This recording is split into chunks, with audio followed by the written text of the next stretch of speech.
firefighters, toujours sur le devant. Des histoires vraies de l'action partout. Météo, secours, on te dit tout. Colossal sur les flots, les rouveilles, ils sont au boulot. Des femmes aux tempêtes, rien ne les arrête. Abonne-toi pour voir leur conquête. Like, comment. Salut à toutes et à toutes, c'est le Doc News. Pour de la news, on est parti sur de la news de pompiers, direction le train chimique partie 3. Parce que oui, il n'y a pas, après la partie 1, la partie 2, la partie 3. Pour ceux qui ont loupé les deux parties, donc n'hésitez pas à retourner sur les deux premières parties de ce sujet du déraillement de train. Parce que oui, sinon vous allez rien comprendre au bordel. Et en même temps, n'hésite pas à liker, partager et abonne-toi. Et là, qu'est-ce qu'on va parler? On va parler des coûts de l'environnement et des travaux actuellement suite à ce déraillement de train. Et après, je vais direction le sujet du Bazen. Et oui, le Bazen, c'est pas très beau. Au niveau santé, c'est pas très beau, même pour l'environnement. Les pompiers des chemins de fer décrivent les conséquences de l'incendie d'un train transportant du Bazen à Berzezwoń,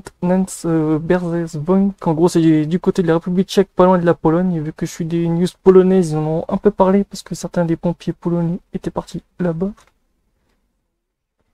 Rappelons que le vendredi 28 avant midi, un grave accident ferroviaire s'est produit à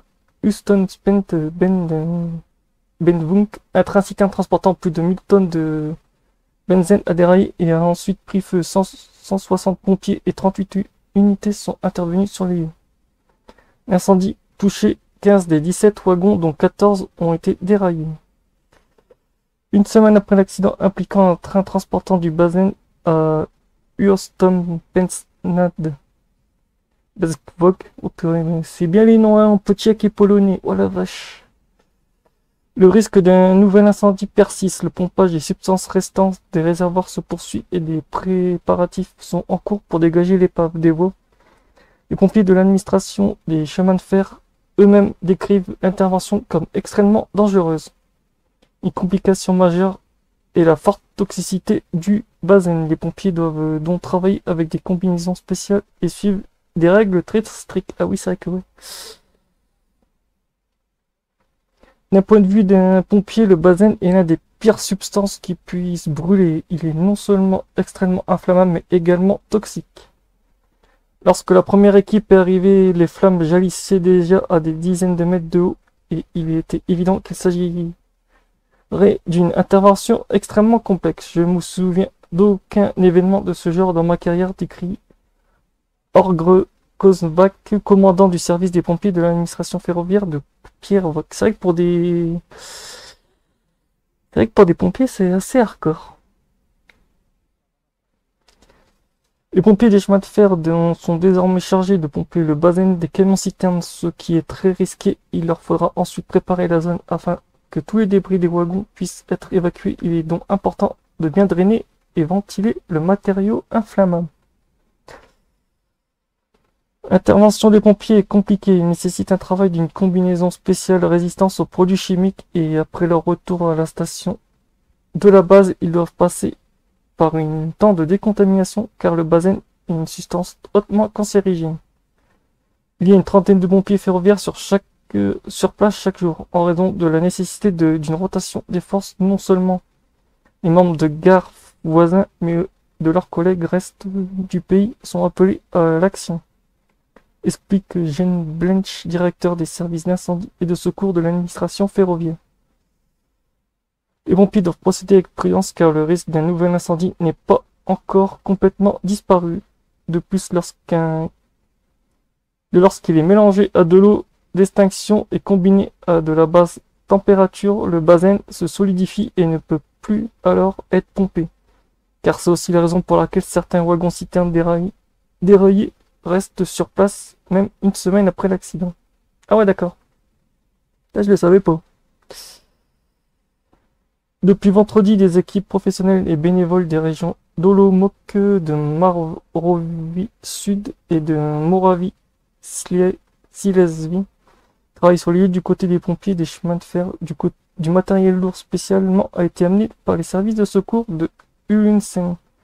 Des renforts venus de Slovaquie sont également arrivés sur les lieux avec un robot de lutte spéciale contre les incendies, un hélicoptère de la police équipé d'un Bambivac a également aidé à éteindre l'incendie. C'est celui qu'on voit avec le panier d'eau, en fait. Ouais, ils ont...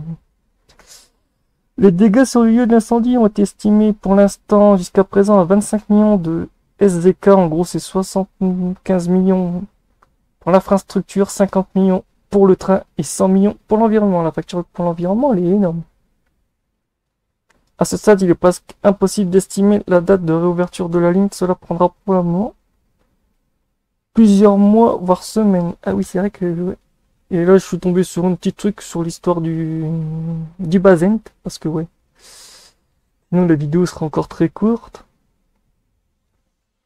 On va partir un peu sur un sujet un peu hardcore. Oh oui, déjà 5 minutes pas cette vidéo. Ouais. Et hop là. Le bazen. Hop là. Là, vous avez les molécules du bazen. CIFNO2. Après, vous avez le yttriabenzène, le nitrobenzène, le fluorbenzène, le chlororbenzène. Il n'y a que le... Les composés triviaux du benzène NH2, COOH, et en fait il est mélangé de... Oh ouais, c'est réellement... Je crois qu'en plus c'est basé sur une base de pétrole, ce bordel-là. Je crois que le benzène c'est sur une base de pétrole.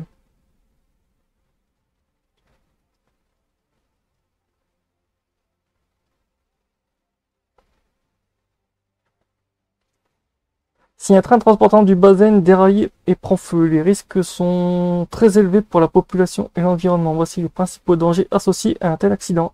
Risque immédiat. Explosion, incendie, le benzène est hautement inflammable. Point éclair, moins 11 degrés. Aïe, ah oui, d'accord. Il peut provoquer un incendie violent après un déraillement. Explosion est possible et les vapeurs s'accumulent dans une zone confinée et rencontrent une source d'ignition. Ah ouais, c'est comme les incendies. Émanation toxique. La combustion du benzène dégage des fumées toxiques, notamment du monoxyde de carbone CO, du dioxyde de carbone CO2 et d'autres hydrocarbures aromatiques toxiques. L'inhalation de ces fumées peuvent provoquer des irritations respiratoires sévères, vertiges, des nausées, voire une perte de conscience. Ah oui, quand même. Ah ouais, c'est pas du petit truc à la con. Nuages toxiques et dispersion atmosphérique. Le benzène s'évapore rapidement à des températures ambiantes. S'il se répand dans l'air, il peut former un nuage toxique transporté par le vent, mettant en danger la population à proximité. Ah oui, quand même. L'exposition prolongée du benzène dans l'air peut entraîner des effets graves sur la santé, notamment des atteintes au système nerveux et des risques de cancer. Oh bah putain, c'est un double bingo. Risque pour l'environnement si la pollution des eaux et des sols, vu que ce déraillement de train, pour tous ceux qui auraient suivi le truc, ben, les nappes phréatiques ont été touchées. Si le benzène liquide s'échappe et atteint les cours d'eau ou les nappes phréatiques, il peut contaminer l'eau potable et causer des pollutions majeures. Il est peu biodégradable et peut rester longtemps dans l'environnement, rendant la décontamination difficile. Impact sur la faune et la flore. La décontamination des sols et des eaux peut être toxique pour les animaux et les plantes. Les écosystèmes aquatiques sont particulièrement vulnérables, car le benzène est toxique pour les poissons et d'autres organiques. Oh la vache! Oui, quand même. Mesure 3. Urgence et prévention. Pour les secours et les autorités, évacuation immédiate de la population dans un rayon de plusieurs kilomètres en fonction de la direction du vent. Mise en place d'un périmètre de sécurité pour éviter les risques d'explosion et d'inhalation des vapeurs toxiques. Intervention des pompiers spéciales en risque chimique avec des moyens adaptés aux mousses anti-incendie pour éliminer les vapeurs. Confinement et déversement. Surveillance des niveaux de pollution de l'air et de l'eau pour limiter l'impact sur l'environnement. Le problème, c'est que les pompiers qui sont arrivés lors de l'incendie en Tchèque, ils sont arrivés en combinaison normale. Ils n'étaient pas prévus qu'il y avait un train de benzène. Là, c'est un peu...